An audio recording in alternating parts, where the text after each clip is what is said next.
ಯೋಬನು ಮೊದಲನೆಯ ಅಧ್ಯಾಯ 10ನೇ ವಚನ.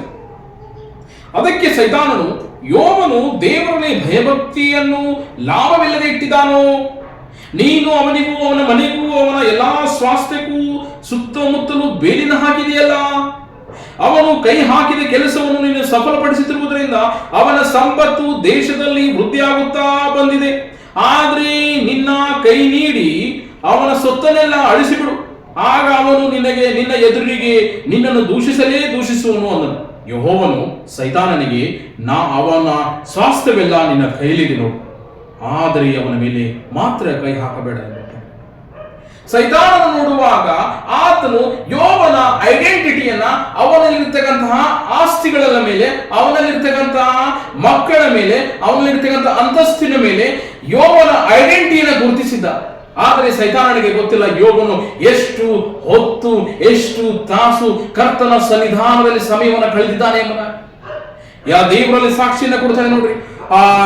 ಮೊದಲನೇ ಅಧ್ಯಾಯ 8ನೇ ವಚನದಲ್ಲಿ, ಆಗ ಯೆಹೋವನು ನನ್ನ ದಾಸನಾದ ಯೋಬನ ಮೇಲೆ ಗಮನವಿಟ್ಟಿದ್ಯಾ, ಅವನು ದೇವರಲ್ಲಿ ಭಯ ಭಕ್ತಿ ಉಳ್ಳವನಾಗಿದ್ದ ಅಂತ. ಯೋಬನು ದೇವರಲ್ಲಿ ಭಯ ಭಕ್ತಿ ಉಳ್ಳವನಾಗಿದ್ದು ಕೆಟ್ಟದನ್ನ ನಿರಾಕರಿಸುತ್ತಾ ನಿರ್ದೋಷವು ಯಥಾರ್ಥ ಚಿತ್ತವಾಗಿದ್ದಾನೆ ಎಂಬುದಾಗಿ ದೇವರು ಯೋಬನ ವಿಷಯವಾಗಿ ಸಾಕ್ಷಿಯನ್ನು ಕೊಡ್ತಾನೆ.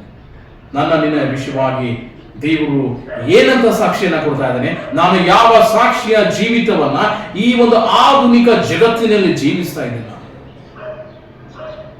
ಜನರು ನೋಡುವಾಗ ನಿನ್ನ ಐಡೆಂಟಿಟಿಗಳ ಮೂಲಕ ಗುರುತಿಸಬಹುದು. ಜನರು ನೋಡುವಾಗ ನಿನ್ನ ನಡವಳಿಕೆಯ ಮೂಲಕ, ನಿನ್ನಲ್ಲಿರ್ತಕ್ಕಂಥ ಅಂತಸ್ತಿನ ಮೂಲಕ, ನಿನ್ನ ಸೌಂದರ್ಯದ ಕುರಿತಾಗಿ ಮಾತನಾಡಬಹುದು. ಆದ್ರೆ ದೇವರು ನಿನ್ನ ಭಯವನ್ನ, ನಿನ್ನ ಭಕ್ತಿಯನ್ನ, ನಿನ್ನ ಯಥಾರ್ಥ ಸ್ಥಿತಿಯನ್ನ, ನಿನ್ನ ಪರಿಶುದ್ಧತೆಯನ್ನ ಆತನ ನೋಡ್ಲಿಕ್ಕಿದ್ದಾನೆ.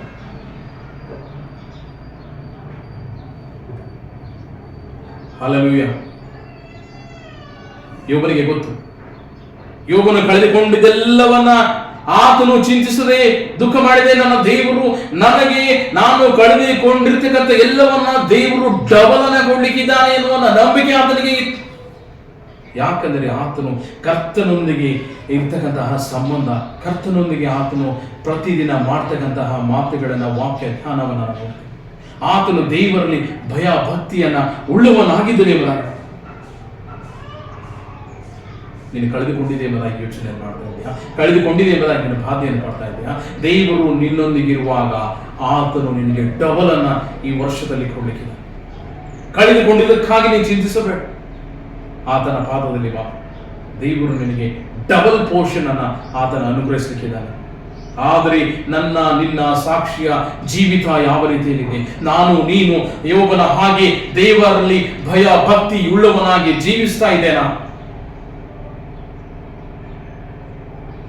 ನಿನ್ನ ವೈಯಕ್ತಿಕ ಜೀವಿತ, ಪ್ರಾರ್ಥನೆಯ ಜೀವಿತ ಸೈತಾನನಿಗೆ ಗೊತ್ತಿರಲಿಕ್ಕಿಲ್ಲ. ನೀನು ಎಷ್ಟು ಹೊತ್ತು ಆತನ ಸನ್ನಿಧಾನದಲ್ಲಿ ಪ್ರಾರ್ಥನೆಯನ್ನು ಮಾಡ್ತಾ ಇದೀಯ ಎಂಬುದಾಗಿ, ನೀನು ಎಷ್ಟು ಹೊತ್ತು ಆತನ ಕಡೆ ನೀನು ದೃಷ್ಟಿಸುವನಾಗಿದೆ ಎಂಬುದಾಗಿ. ಆದರೆ ದೇವರು ನಿನ್ನ ಎಲ್ಲ ಜೀವಿತವನ್ನ, ನಿನ್ನ ಎಲ್ಲ ಅಂಶಗಳನ್ನ, ನಿನ್ನ ಎಲ್ಲ ಭಾಗಗಳನ್ನ ಆತನಿಗೆ ಗೊತ್ತಿಲ್ಲ ಅಂತ ಯೋಚನೆ ಮಾಡ. ದೇವರು ನೀನು ಆತನ ಸನ್ನಿಧಾನದಲ್ಲಿ ಪ್ರಾರ್ಥನೆ ಮಾಡುವನಾಗಿರು, ನೀನು ಆತನ ಸನ್ನಿಧಾನದಲ್ಲಿ ಆರಾಧನೆ ಮಾಡುವನಾಗಿರು. ದೇವರು ನನಗೆ ಡಬಲ್ ಪೋರ್ಷನ್ ಅನ್ನು ಆತನ ಕೊಡಲಿಕ್ಕಿಲ್ಲ. ನೀನು ಡಬಲ್ ಪೋರ್ಷನ್ ಬಯಸ್ತಾ ಇದೆಯಾ? ಈ ವರ್ಷದಲ್ಲಿ, ಈ ತಿಂಗಳಲ್ಲಿ ನನಗೆ ಡಬಲ್ ಪೋರ್ಷನ್ ಬೇಕಂತ. ನಿನ್ನ ಸ್ಯಾಲರಿ ವಿಷಯದಾಗಲಿ, ನಿನ್ನ ಆತ್ಮಿಕ ವಿಷಯವಾಗಲಿ, ನಿನ್ನ ಕುಟುಂಬಿಕ ವಿಷಯವಾಗಲಿ, ನಿನಗೆ ಡಬಲ್ ಪೋರ್ಷನ್ ಅಂತಹ ಸ್ಪಿರಿಚುವಲ್ ಗಿಫ್ಟ್ಸ್ ಅನ್ನು ನಿನಗೆ ಬೇಕಾ? ದೇವರು ನಿನಗೆ ಡಬಲ್ ಪೋರ್ಷನ್ ಅನ್ನು ಆತನ ಕೊಡಲಿಕ್ಕಿಲ್ಲ. ಬಾ ಆತನ ಪಾದದಲ್ಲಿ.